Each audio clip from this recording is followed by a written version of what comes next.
So now we turn to discrete probability functions.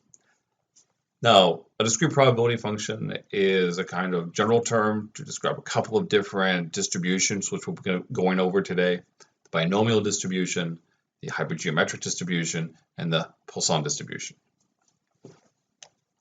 Generally speaking,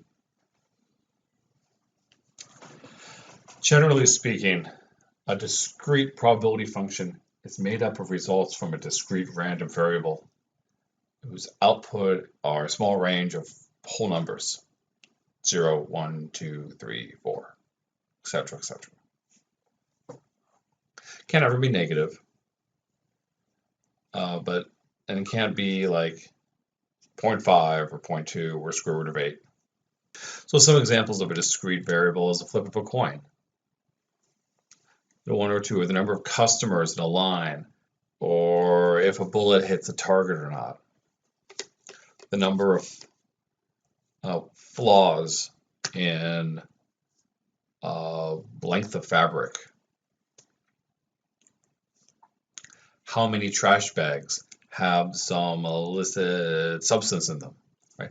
It's a long list of potential things. How people going through security, for example, how many of them set off the alarm or set off the metal detector. In each one of these, we can see that you can't have half a success. You can't have half of an event. You can't have a negative event, right? It's either you can have 0 things happen, or 1 or 2 or 3 or 4. That's when that's where the discrete part comes in. But it's probability because, of course, it's random. How many people show up, or what's the result of a coin flip? The function part says that there's a mathematical underpinning to this, and that we can peek into that math and throw numbers into that mathematical equation. We can get some predictive results about expectations. And that's really where the interesting part is. But in order to do that, you have to figure out which of these 3, binomial, hypergeometric, or Poisson, you use. So let's begin with binomial. Let's do binomial first. So the binomial distribution, as its name implies by the bi, has this idea of success or failure, of the probability of success, which is P, the probability of failure, which is Q. By definition, because it can only be success or failure, P equals 1 minus Q. Success does not mean it has to be good. It's kind of a little bit of an arbitrary nomenclature, but you can think of like if a test is checking to see if someone has a disease and it comes back positive, that is a success. So some examples: determining if someone needs corrective lenses or not, or determining if fruit is ripe or not, or determining if something came on time or not, recording if a household has a pet or if it doesn't have a pet, or if a household has a married couple or doesn't, if the flight is late or if it isn't late, and there's a long list of things, right? As long as it's a success or failure, as long as it's one thing or the other. Flip of a coin is another great example. You can define success or failure however you want there. Now it's important to remember P is constant. That's probably the defining aspect of a binomial distribution. P is constant.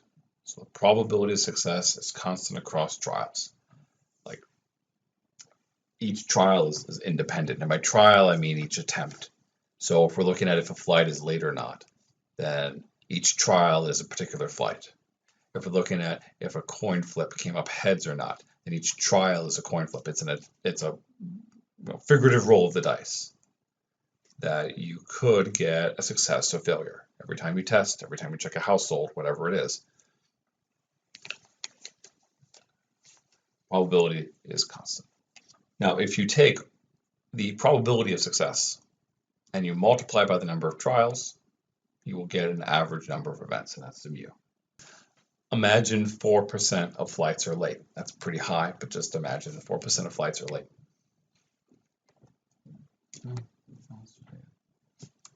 Imagine 4% of flights are late, and that there are 200 flights. On average, how many flights are late? 8. 0.04 times 200, 8. So that's kind of like, that little equation is kind of the boring part. It's straightforward enough anyway. It's useful. Don't be wrong, it's useful. But then there's this question of, well, let's imagine, 9 flights are late. Is that something indicative of some problem with the way that we're running our system? Maybe someone new is in charge. Maybe there's unusually bad weather. Maybe there's something wrong with mechanics. Maybe there's something fundamental going on. If there's 9 or 10 or 11, and you might say 9, not a big deal. It's above it. Is 10 a big deal? Is 11 a big deal? It would be nice if we could figure out the probability of 9 or 10 or 11 flights being late, because that would give us something to judge. Right? Like, it turns out there's a 20% chance that 10 flights are late. Holding this constant, I was like, oh, okay, well, that's kind of weird. If there's only a 2% chance, I was like, maybe there's something weird going on. Now, the math to actually do this is complicated. To figure out, like, what is the probability of having 4 successes or 8 successes or 12 successes? That's complicated. To show you how complicated it is, here's the equation. Take a look at it. So you see that n exclamation point, that's factorial. So n is just as before, the number of trials you have. If you have 200, then that's 200 times 199 times 198 times 197, etc., etc. And then you take x, which is the number you're interested in. What's the chances we had 10 flights that are, 10 flights that were late? So that'll be 10 times 9 times 8 times 7. And then you take the difference between the 200 and the 10, and that's 190. And you take 190 times 189 times 188. Now, there's a lot of canceling that makes that simple, but that's just the first part of the equation, because then you take the probability of success, which in our case was 0.04, take it to the power of 10, and then take 1 minus 0.04. That'll be our q. You can simplify this by writing q instead of 1 minus p. So that would be 0.96 times to the power of 200 minus 10, so 190. It's a complicated equation. It's kind of annoying. The good news is Excel has this built into it. So let's go to that instead. That'll be more fun. So when in doubt, if you're trying to do something in Excel, let's put some stuff down. It's nice to have something to work with so that we can see it. So X is the thing that we're evaluating. The number of successes we're predicting. So again, even though this is bad, we're going to call it successes, 10 flights late. N is the number of trials as usual. We'll do 200. Oh, let's see, let's have a P there. P is going to be 0.04. So then what are the chances of this happening? So when in doubt, just type in vaguely what you're looking for, and we have binomial distribution. You see it right there. Binom.dist. So it's useful, again, to remind ourselves that there's this FX button here. We can click the FX and we can figure out what all this stuff means. So number underscore S, trials probability underscore S, and so we can see number underscore S is the number of successes in trials. In other words, that's our X value. Trials is just our N as usual, probability of success, right? So trials, the number of independent trials, probability of success in each trial. It's of course 0.04. And then our cumulative function is just like before, where if we wanted to know the likelihood of 10 or fewer versus if we want to know exactly 10. We're going to put in exactly 10. And you see there's about a 10% chance. I'm going to flip this up here. Look at that. There's about a 10% chance that we'll get 10 late flights. If we switch this to 11, you see it's a lower, it's only 7. It goes up to 12, about 5, and so on and so forth. So it gets more and more unlikely. I did not expect 14 is still like, well, that was a 1% chance it happened. Even though we would expect only 8 on average. By the way, what is 8? 14.2. 7. 14.2, but it's rounding issues makes it difficult to see that it's lower. And again, it's going to get lower and lower.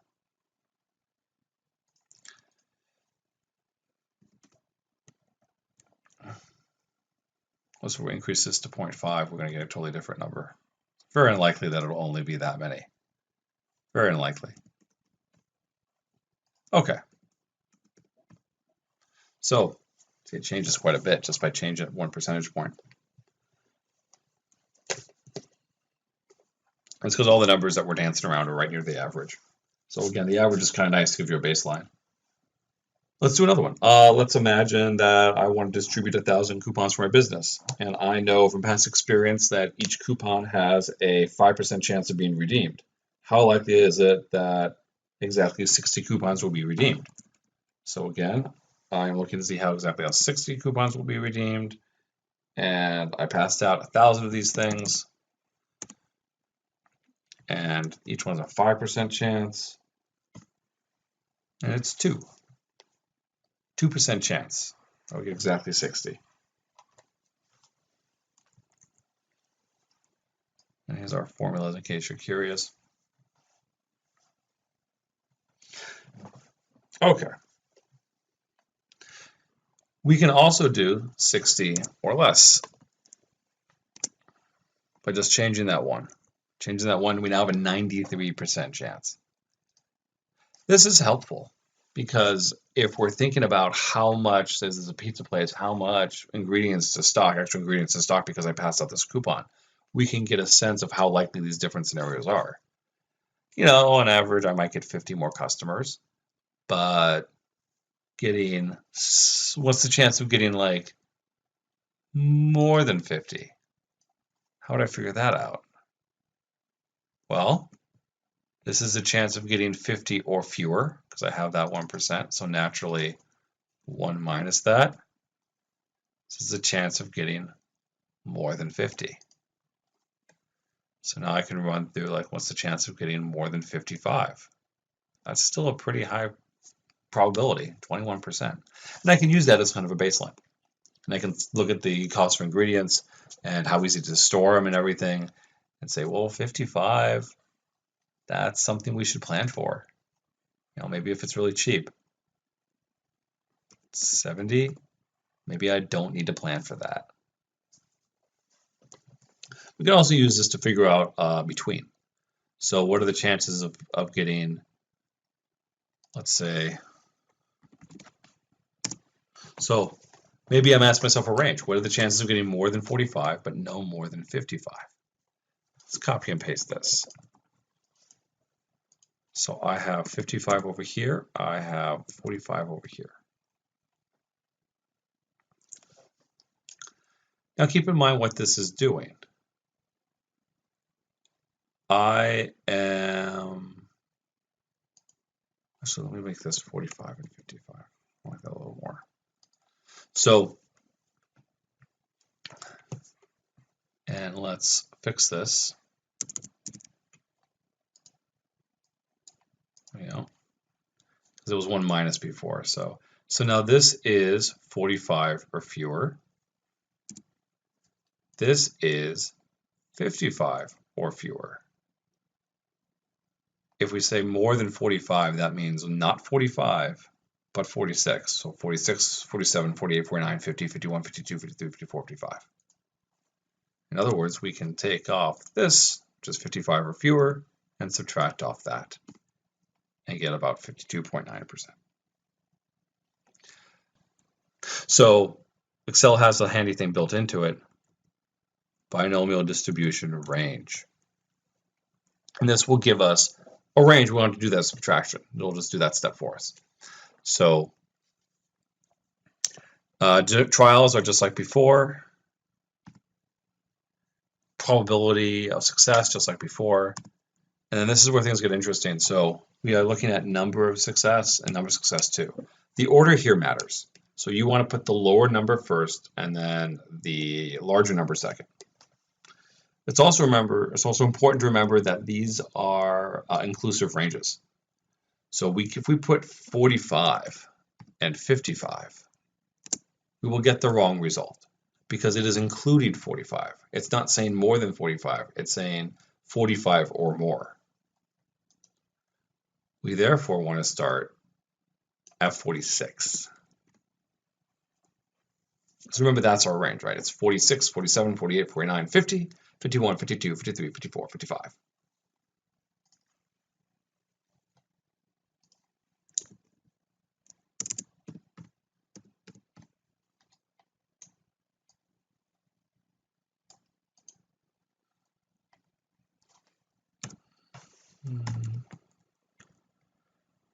Distribution.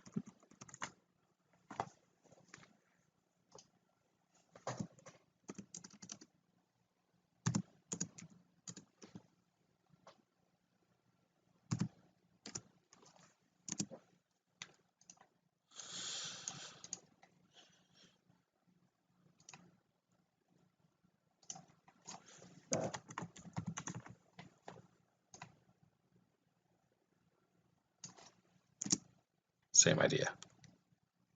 So this is the same thing. See, I just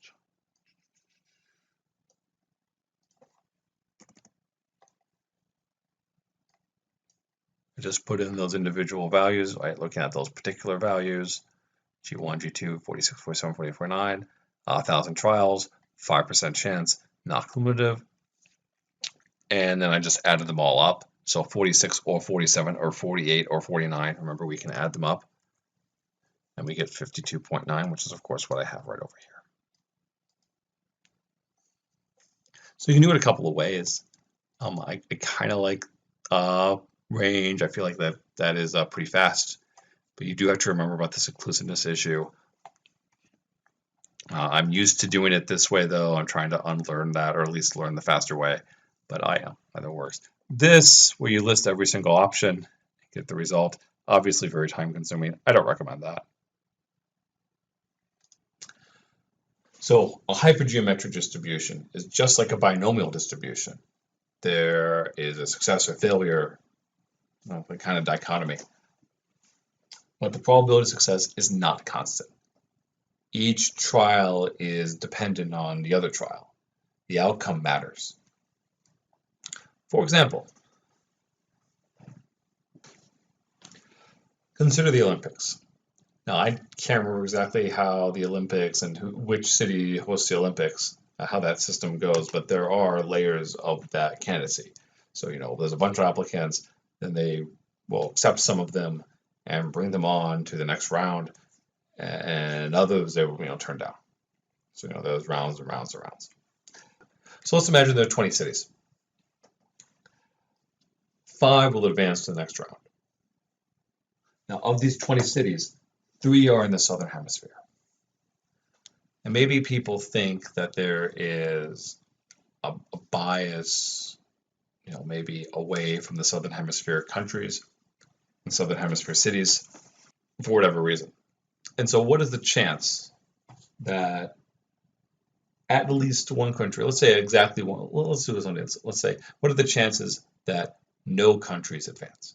That could be an example of hypergeometric, because if one country advances, that's going to change the probability that the other ones will too.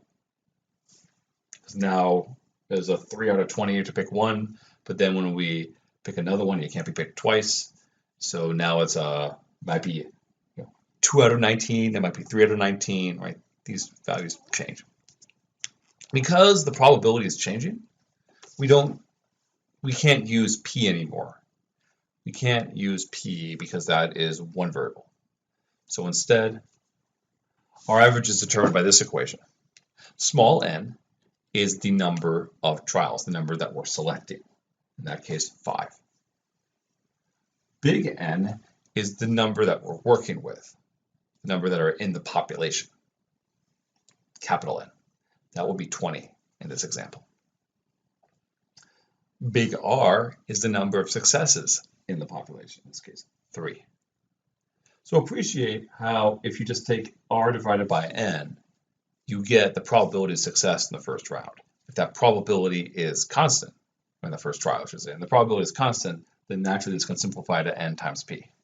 Because the probability is not constant, then we have to deconstruct it a little bit, because we don't have a p variable. So we just take n times r, or the number of times you're trying, times the number of successes you have, which will be 3 times 5, 5 times 3, number that we're trying, number of successes, 5 times 3, and then divide by n, which is of course 20. So on average, 0.75, not even 1. Not even 1, or a little less than 1 will advance the next round. So we would be really surprised if all 3 advance. We would not be surprised if 0 advanced. But again, we have to ask ourselves, what is the chance? What is the chance of this happening? Because the probability is changing, the equation to figure out what the probability is complicated. Like the probability of getting 2 countries to advance. That's complicated. Here's the equation. Now, if you think, oh, that looks simpler, keep in mind that those C's are combinatorials. Each one of those C's represents one of these factorial equations right here.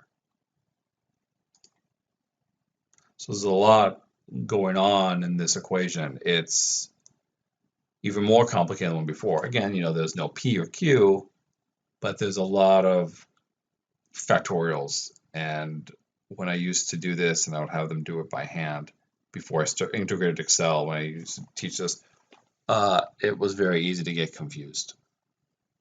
It was just one problem was to do this by hand. But the good news is Excel has it all built in. Yay! Let's go to Excel.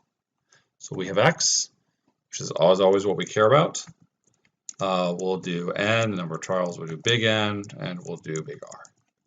So again, X is the number that we care about. What are the chances that 0 successes, 1 success, 2 successes? Small n is the number of trials. Big N is the size of the population we're working with, what we're pulling from, the number that we're pulling from. And then R is the number of successes in the population. And what are the chances that none of them will be pulled? We know on average 0.75 will be pulled. What are the chances none will be pulled? And again, we're just going to hypergeometric. Now you'll note that there is no hypergeometric distribution range option like there is for binomial. So it's useful to know how to arrive there at this using the 2 different functions of this value of fewer, of the cumulative option, because this, of course, has a cumulative option as well, right there at the end. And again, if you always forget what this stuff means, you can always just pull it up here. Sample S, number sample, population S, number pop. So I didn't do it in quite the same order as they did, but I got, oops. Hypergeometric distribution. So sample successes, 0. Number in our sample, well, that's 5. Population successes, that's 3. Number pop, 20. And of course, 0. Not that it matters here because we're working with 0. So we got about a 40% chance that no one will be in, that there won't be anyone from the Southern Hemisphere. We got a higher chance that 1 will be in. And this shouldn't surprise us, right? Our average was closer to 1 than 0. 2 will get in, very small. All 3 will get in, even smaller. What are the chances 4 will get in? That's impossible. Why is it impossible? Because we only have 3.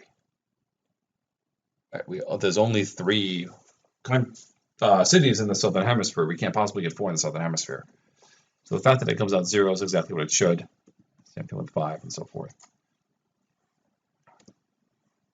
I'm going to think it's 0. Note too that if we put in 1 here, it's going to say the same thing. Again, the lower bound here is 0.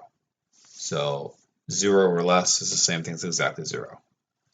1 will be 0 and 1 together, 86% chance. 3 will be 100% chance.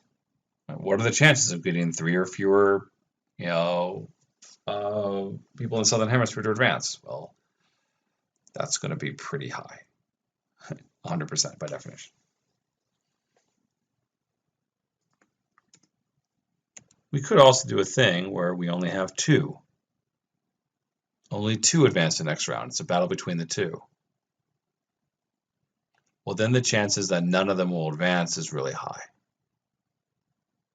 You know, not surprising. Now we're taking 2 times 3 divided by 20 on average. You know, that's 30%. Or that's 0.3, I should say. It's not percent, 0.3.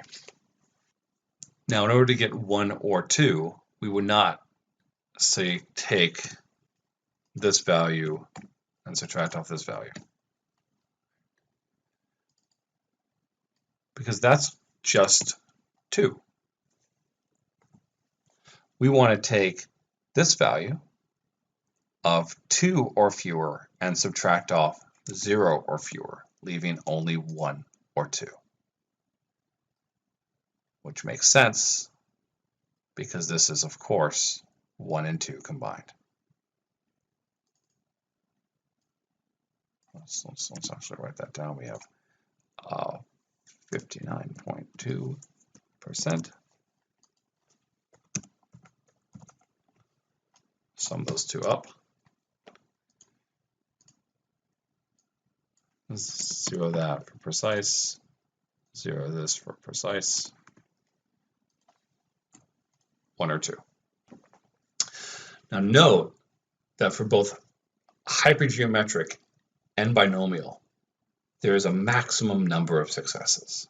And that maximum number of successes is not only bounded by the number of successes in the population, it's bounded by the number of trials. It's bounded by little n. Right? Little n is the value that both binomial and hypergeometric have in common. It's always going to be bounded by little n.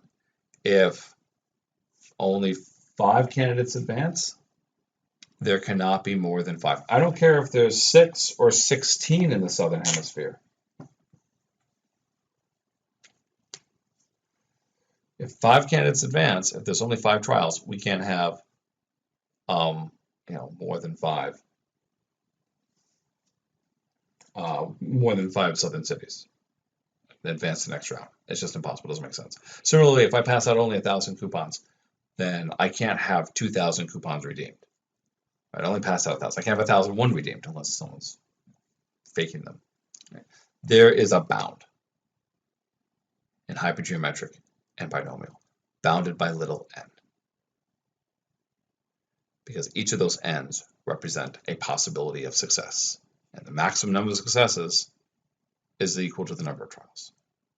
But that is not the case for our next distribution, for our last distribution, Poisson. I'm not French. I don't know any French. I'm mispronouncing it. Someone who knows French have pronounced it before, and I'm like, oh yeah, that's it. That's exactly what it is, because it's a French mathematician, but who came up with this distribution. So I'm not pronouncing it right. That said, I know how it is not pronounced, and it is not pronounced Poisson. It is not the Poisson distribution, as I keep getting students want to tell me. It's Poisson, or something like that. The Poisson distribution is a cool distribution because rather than thinking in terms of we have a certain number of trials and it's a success, we are thinking in terms of an average number of successes over the course of an interval, and how many successes in that interval will there be. So the Poisson distribution establishes an interval. An interval may be defined by space, or an interval defined by time, like a week or a month or a year, or a particular area or zone. And it's saying, look, what's the number of times this event happened within this interval?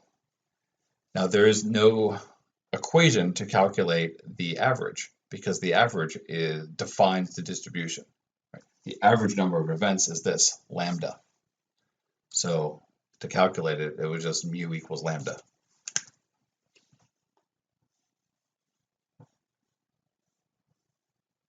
Note that this means lambda can be any number, right? Even though this is a discrete probability distribution, because there's, you can't have half an event. You can have, on average, half an event, or 0.68 of an event, or whatever it is, right? So the lambda can be any rational number. It can't be negative, but it can be any rational number. Any other rational number. It's continuous, but the events themselves are discrete. Here's a couple of examples of what we mean. So this is the time dimension. The number, and these are things that people have actually used to sort of calculate these values. The number of soldiers of the Prussian army killed accidentally by horse kick per year. Oh, that's depressing. The number of mutations on a given strand of DNA per time unit. The number of bankruptcies that are filed in a month. The number of arrivals in a car wash in 1 hour. The number of network failures per day. Server file viruses infections during a 24-hour period. There's a missing bullet point there. The number of Airbus 330 aircraft engine shutdowns per 100,000 flight hours. Hungry persons entering McDonald's restaurant. Working related. Oh, I see. Maybe they're all in the same. It's not a missing bullet point. They're just different sources. They're just the same source that covered a lot of them. Customers who call to complain. Visitors per website. Calls to hotline. Number of telephone calls per minute. Small business. Arrivals at a turnpike. You get an idea. Now I want to take a close look though at that. Well, I'll go back to that. And then of course, so this is all time, right? Per time unit, per hour, in a day, between these times. But there's also a space unit too that you could do. Typographical errors found in a manuscript. Number of total number of home runs hit in Major League Baseball games. Number of surface defects on a new refrigerator. Blemishes per sheet of white bond paper. Defects in a 50-yard roll of fabric, number of bacteria on a specified culture, etc., etc., etc., etc., etc. Number of hazardous waste sites per country in the United States, number of eagles nesting in a region. So there's a lot of potential applications. You get some idea. This very last one about buzz bonds, we'll do at the very end. I'll show you that. It's a really cool application of it. But I want to go back a little bit. Because while this is really useful, this distribution, it does come with some strings. And you can see those strings in this very last example. The number of arrivals at a turnpike toll booth should be per minute between 3 a.m. and 4 a.m. in January on the Kansas Turnpike. And that part between 3 a.m. and 4 a.m. in January. I think that's really specific. How useful is that? It's like that is a necessary requirement that it gets so specific. Because in order to do the Poisson distribution, there are some requirements.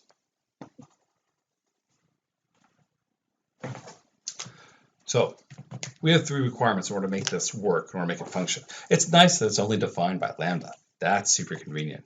But everything can't be simple. It can't be simple.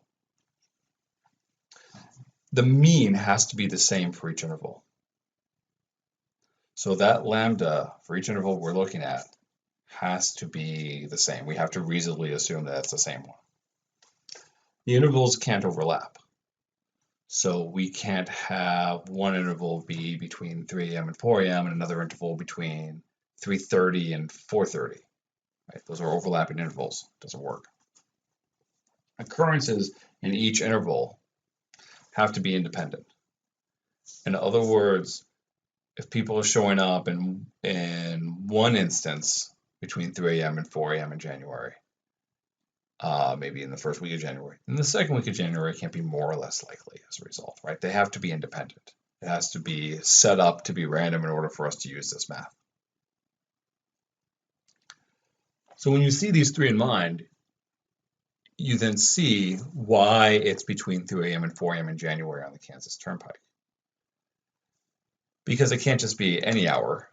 If it's any hour, it violates this first rule. Right? Obviously, there's going to be a different number of arrivals at a toll booth between 3 a.m. and 4 a.m. than there will be between 3 p.m. and 4 p.m. Right? Everyone's asleep at 3 a.m. I don't know why they picked 3 a.m. That seems pretty boring, but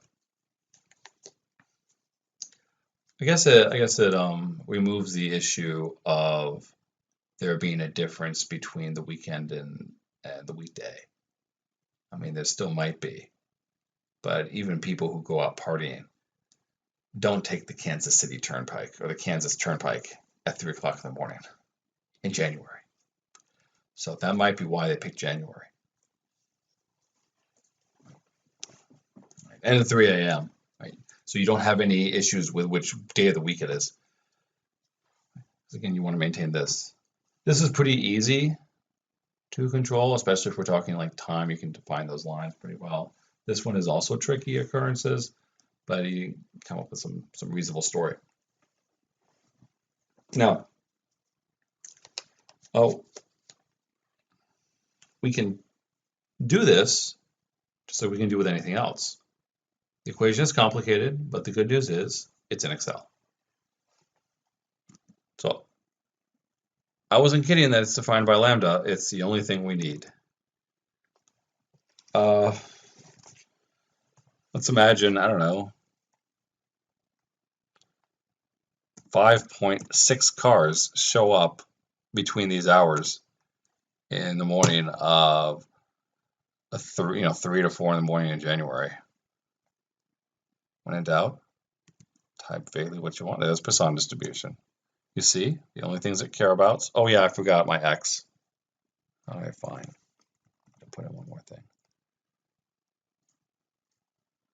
There we go. What are the chances that, I don't know, 8 cars will show up? So note, obviously this has to be discrete. We can't say 8.1. You can't have 8.1 cars, but you can have, on average, 5.6. If you're a little confused by that, by the way, just to give you an example, let's imagine that the average is 5.5. 5.5 could mean that one week, 5 cars show up, and then the next week, 6 cars show up, and then it just goes between 5 and 6, 5 and 6, 5 and 6. That's an average of 5.5. So what are the chances exactly 8 cars show up? Looks like about an 8.9% chance. Always nice to convert this just so we can see it. 17, etc., etc. No cars show up.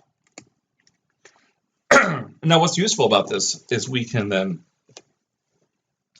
say, well, what's the chances that only 0 cars show up at all between this? And it's a 0.4% chance. And if that happens, then that tells us something. This is really unlikely to happen by random. Maybe there's something weird going on. Right? Again, this sort of draws into our larger theme of stats. We see something unusual going on. Is that random, or is it some genuine thing that's happening, some genuine difference in what our null hypothesis is? And so you might say there's only a 0.4% chance that nothing will show up. That's weird. Maybe we should investigate this. It can also be used to detect randomness, and this is the really cool example. So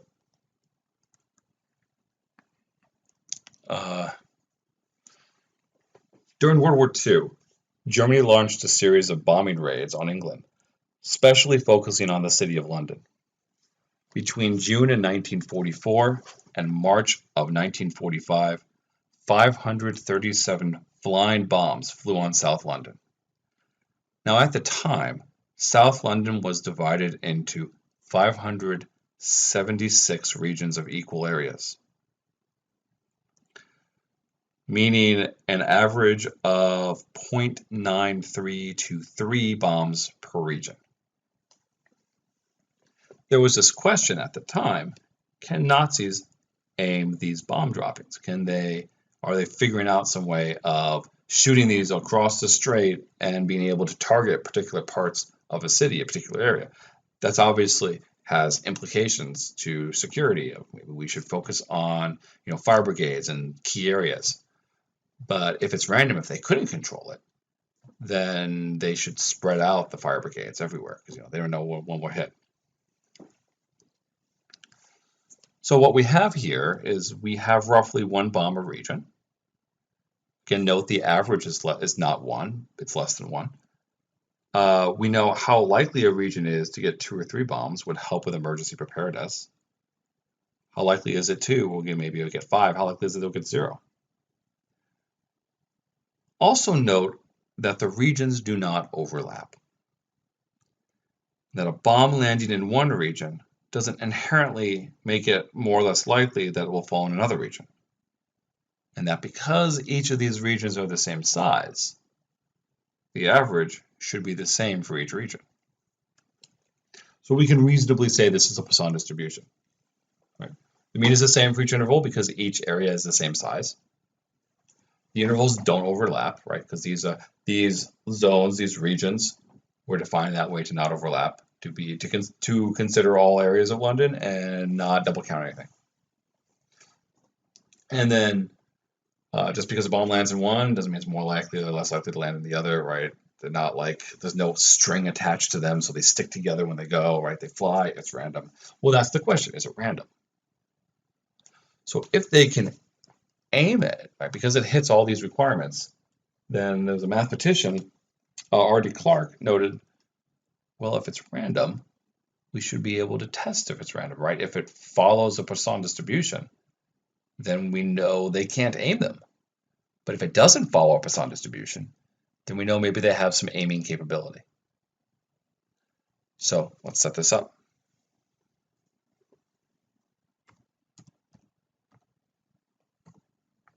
We have our bombs. We have our regions, which means we will have our lambda. And then we have our x values as well. 1, 2, 3, 4.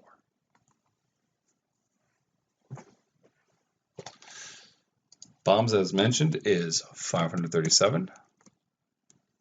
Regions, 576, which means we, by definition, oops, that's not percent anymore, so let's just get rid of the percent part. There we go. About 93.23. And we're going to use Poisson distribution. What are the chances we get exactly 0 bombs? I am going to now throw in my cell references, absolute cell references, so that when I copy and paste this down, I don't get, I don't mess up my reference there.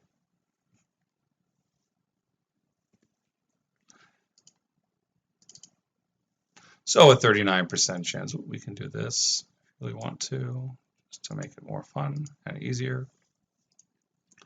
There's a 39.4% chance that a region will get 0 bombs, a 36% chance it'll get 1, 17 it'll get 2, 5 it'll get 3, etc., etc.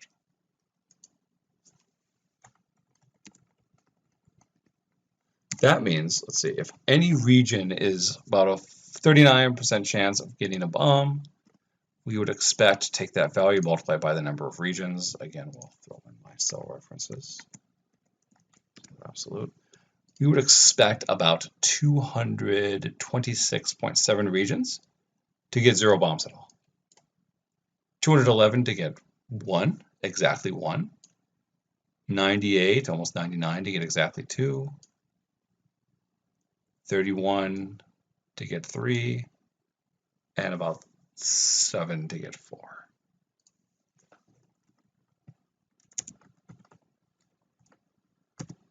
So what are the actual values? So this is what we'd expect based on the Poisson distribution. What actually happened? Here's what actually happened. We would expect around 227 to have no bombs land on them. It was actually 229. We would expect 211 regions to have exactly 1. It was 211. We expect almost 99 to have exactly 2. It was 93. We expect 31, about 31 to have exactly 3. It was 35. So a little bit low on the 2, a little bit high. I was a little bit high on the 2, the expectation, and a little bit low on the 3, but very close. Spot on for the 4. Now, if you add all these up, you notice that we are one region shy. Right? We have 576 regions, and we have 575. But that's because, you can't, right? There is no limit. This is a range. You could have 1,000 bombs, right? I mean, obviously, we only have 537 bombs, but it could have been, like in theory, all 500 could have landed on one. So, in theory, 500 could have landed on one. So let's do 5 or more. And so we can do that by just saying 1 minus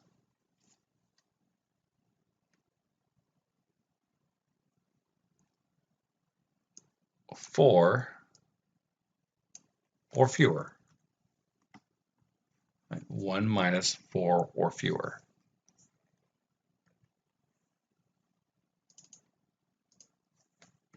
Say 5 plus there. Oh, let's put it over there. Thank you.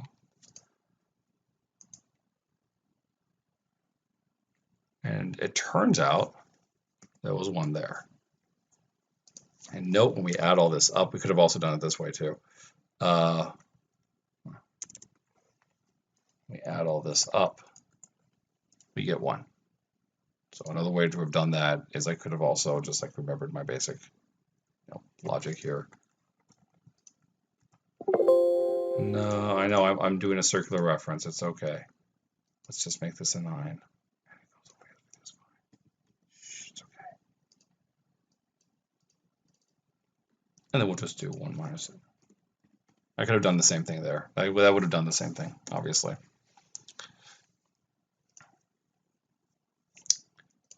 Here's a paper discussing the results. You see we got the same thing.